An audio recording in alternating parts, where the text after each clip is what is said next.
Testing 1, 2, 3. Alright, let's do this. Hi, welcome to Lucid Dreaming 101. I will be your instructor, Crash Who.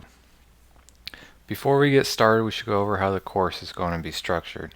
Each week there will be a presentation like the one you're currently having, and I'll also be making a post in the subreddit Lucid Dreaming 101 to explain anything I might have forgotten or to go into a little bit more detail about some things from the presentations. There will be a survey each week that you can take.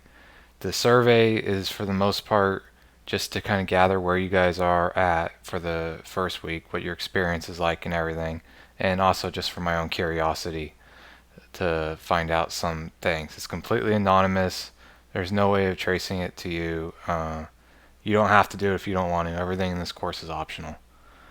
It's more for fun, but over the next few weeks the surveys will be more for keeping track of your progress and everything like that. There's going to be things like examples of dream journals and stuff like that posted, and you can find that on the UReddit course page.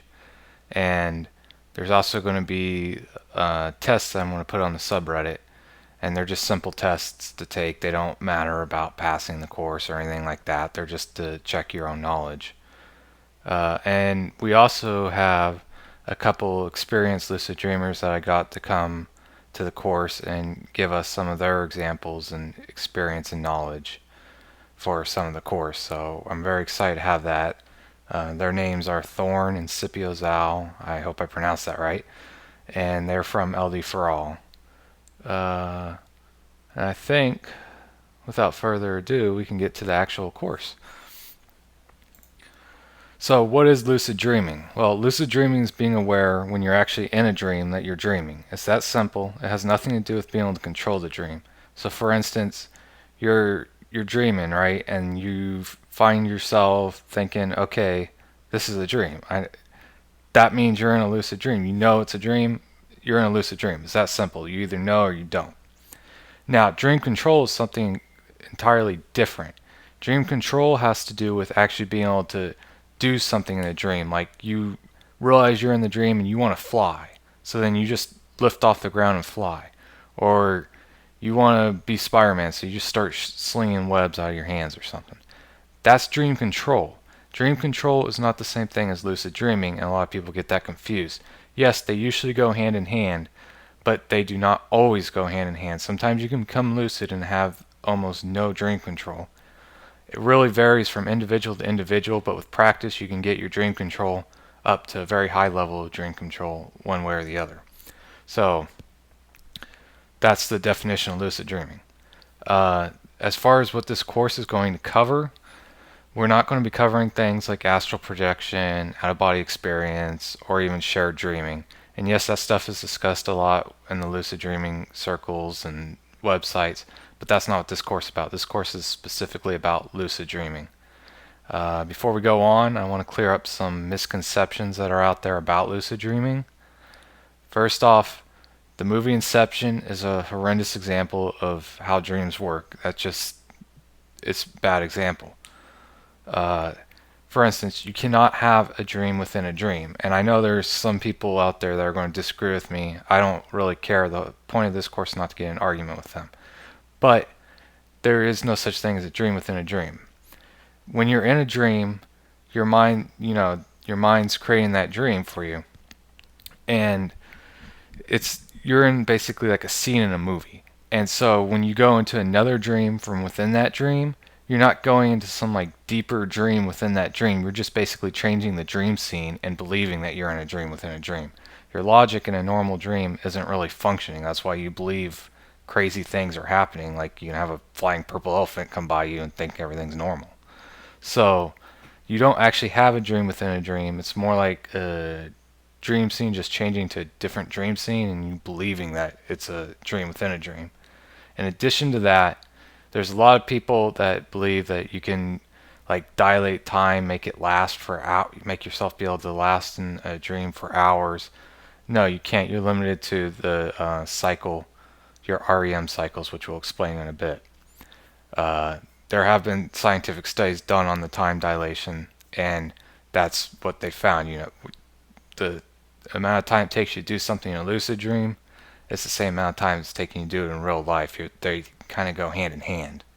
Uh, and you wonder where I'm getting a lot of my information, maybe. Well, first off, Exploring the World of Lucid Dreaming by Stephen LaBerge. He's the guy, who pretty much is like the pioneer. He didn't coin the term lucid dreaming, but he's the pioneer basically of it. And that book is just a really good book. You can find it linked on the Lucid Dreaming subreddit, not Lucid Dreaming 101, but just Lucid Dreaming. And then on that Lucid Dreaming subreddit as well, there's also linked LD101.com, dreamviews.com. Both of them are excellent resources for just everything lucid dreaming, even the stuff that we're not going to be covering in this course. And then there's also lucipedia.com, and I'm not as familiar with that one, but that one's pretty good too. So yeah. So now we're going to go ahead and start moving on and going more in depth for the first week here. So you have sleep cycles that you go through each night when you go to sleep. There's NREM and REM or REM sleep. So NREM is composed of 3 stages. It's not really important for us to know that much about it. Basically, when you go to sleep, you go through the first 3 stages in NREM, and then you go to REM after those 3 stages. Each cycle composes so many minutes in the night, and usually you go into okay, let me backtrack there. When you do NREM, you're going into through 3 stages of sleep. Then you go to REM, which is where we dream. Those 4 stages compose a cycle, and then you go back. You slowly go back to the beginning of NREM and repeat it all over again throughout the night. I believe they're about 90-minute cycles. It's been a while since I read the information on the sleep cycles, but you can look it up on Wikipedia. I know there's a WebMD article on it. And also, like I said, Exploring the World of Lucid Dreaming, if you can afford it or if you can find it in a library, will explain all this stuff as well. So basically, you don't really dream during NREM. There have been some studies that have brought up the fact that you kind of do. There are sometimes dreams in NREM, but that's really not fully fleshed out research. And either way, the active, very memorable, very vivid dreams have been shown to be from your REM cycle. So that's what you're aiming for in lucid dreaming, is to find your REM cycles. And that's going to matter for certain techniques. It doesn't matter for others. Yeah, so REM is the longer, I believe, like I said, I believe the cycles are every 90 minutes. About every 90 minutes. It varies from individual to individual, and sleeping conditions and stuff like that. But as the night goes on, your REM cycles get longer and longer, especially for the last couple hours of sleep. That's why you're going to see some of the techniques later in this course require you to wake up an hour earlier, because it's going to allow you to access those REM cycles and actually be able to enter directly into a lucid dream. So you can see a chart here. And this chart came from just a random web search I did. But for the most part, it kind of shows you how the sleep cycles are working here.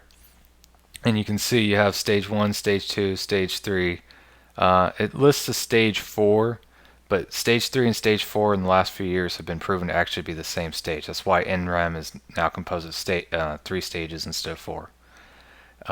And then you can see at the peaks of the REM sleep there contrasted with the hours, and as the night goes on, the REM sleep gets longer and longer, which is of course important. It's a lot harder to have a lucid dream earlier in the night than it is a couple hours before you wake up. So that's about all I have to say about sleep cycles. We're going to get into acronyms now. There's a lot of acronyms used in the lucid dreaming community. Okay. An LD is a lucid dream. I think that one's pretty obvious, but you're going to see me usually use LD over lucid dream a lot of times. I might even pronounce it like an LD or things like that. ND or NLD is a normal dream, and obviously not lucid. DJ is a dream journal. That's where you write down your dreams. I assume most of you are familiar with that. Maybe some of you aren't, but the dream journal is going to be where you write down your dreams, and we're going to be getting to using a dream journal after the acronyms here. DC is a dream character, and that is pretty much anybody who appears in your dreams, because everything in your dream is a manifestation of what your mind is creating at that moment. You're seeing kind of like a hyper realistic uh, illusion, hallucination. I don't really know how you want to describe it, but something like that. And so the dream characters are anybody who appears in your mind, but dream character doesn't have to be a person. It could be an animal and even an object, although you don't always refer to an object unless it's animate as a dream character. I guess you could if you wanted to, for all I know. IRL or IWL is in real life or in waking life. That's to distinguish when you're talking about your dreams that you're talking about something that's happening not in your dreams, it's actually happening in real life. You'll also see RL or WL for real life or waking life. DS is a dream sign. Dream signs are things that make you think, hey, wait, this isn't right. I think this is a lucid dream. So DS is a dream sign, and we'll be getting to that in later lessons. DO is a disembodied observer or third person perspective. That word kind of seems a little bit eerie to me, but it's really not. It just means like you have no body in the dream. You're viewing it like you're watching a television show or something. It happens to a lot of people. A lot of people try to get it. A lot of other people don't try to get it. It happens to a lot. So you can take almost any perspective you can imagine in a dream. Disembodied observer is just one of them. FA is a false awakening. False awakenings happen often in the lucid dream.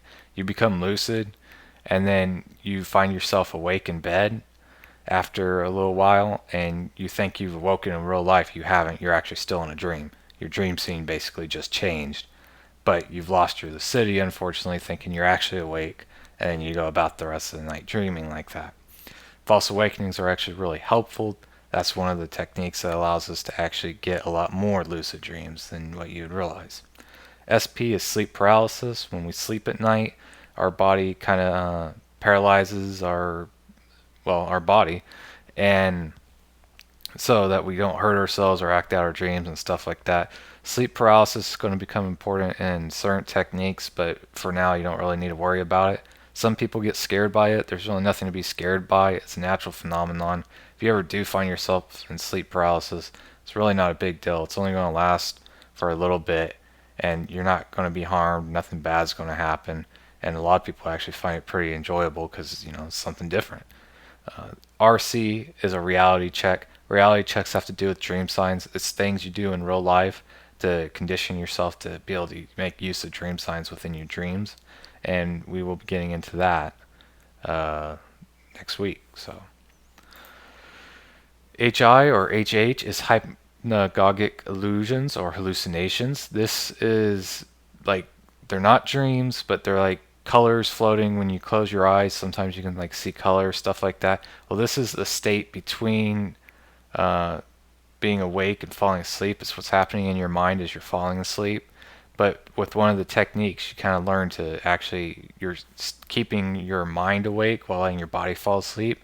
So you're going to be able to observe these things. Sometimes they're really fun. Sometimes they can be a little bit scary, but there's nothing to actually be scared of because nothing's actually happening, even though it might seem like it is. And you're not going to have to worry about that till we get to wild. But a lot of people, I think, just enjoy the hypnagogic illusions or hallucinations. They can be quite fun from my experience. FLD is a false lucid dream, and I'm not even going to really try to get too much into that. A lot of people don't believe in them. A lot of people do. I mean, there's multiple definitions out there. I've been in arguments over what a false lucid dream is, and especially for a beginner's course, it's not going to be worth trying to pick apart its definition. But in a general sense, a false lucid dream is, from my perspective, a false lucid dream would kind of be like you start acting like you normally would after when you've had multiple lucid dreams. There's oftentimes a way you kind of act when you first become lucid. So a false lucid dream would kind of be doing that without ever actually realizing that you're dreaming. So you're acting like you're in a lucid dream, but you're not. And I know that's not probably most people's definition. That's how I would define it. So if you really want to know more, you can probably search around LD for all. I think they're the ones who use it the most, but there's probably information on it in Dream Views too. OBE is out of body experience.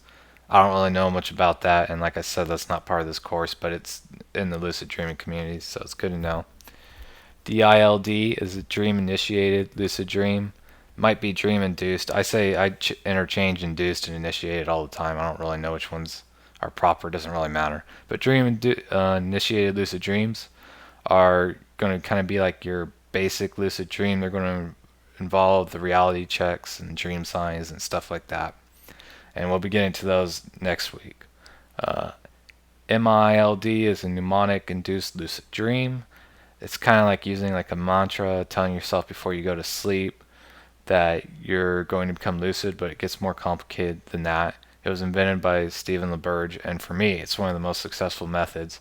And it's kind of like more of a passive method than some of the other methods are going to be, but it's the easiest one to apply.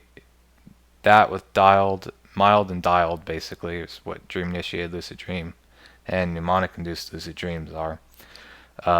They're kind of the easiest to apply from day-to-day life without really doing anything. They don't affect your sleep schedule. You can just integrate them into your daily life and really have no issues.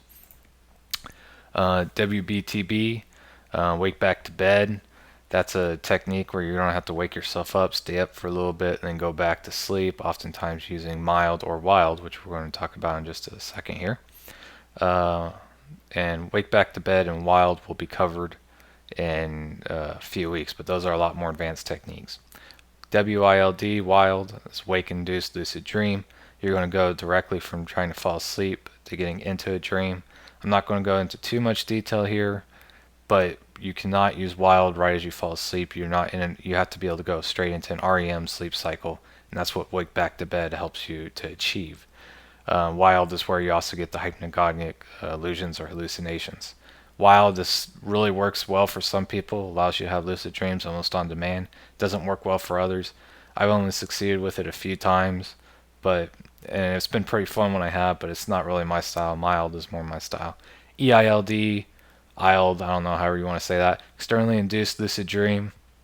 This comes from things like if you heard about the REMI, a dream mask, a Nova Dreamer. There's different dream masks out there. Trying to use your cell phone as like a sound thing to trigger your lucidity in your dream. The dream masks work by shining lights into your eyes, and those lights appear in your dream. That's an externally induced lucid dream, and it's basically the same as dialed because you're trying to get something from the outside world to penetrate your dreaming mind, and then when you notice that, you realize you're in a lucid dream. Externally induced lucid dream is just using an actual object in the real world to do that instead of relying on your ability to find stuff in a dream. Filed or finger-induced lucid dream is a popular variant of wild, and it's a lot easier. It doesn't have the hypnagogic hallucinations or illusions. Basically, you wake up in the middle of the night, you move a couple fingers around, you find yourself in a lucid dream. It's not as simple as that, but in theory, it's as simple as that. So we'll eventually cover more about filed later in the course. So pretty much, yeah, all the techniques so far except ILD we'll be covering. ILD's not really that important unless you actually have a dream mask, and you'll be able to do ILD if you know how to do dialed. SG, spirit guide. It's not all, I mean, for some people it is all spiritual. For other people it's not all spiritual stuff. Spirit guide is basically like a recurring dream character that comes around.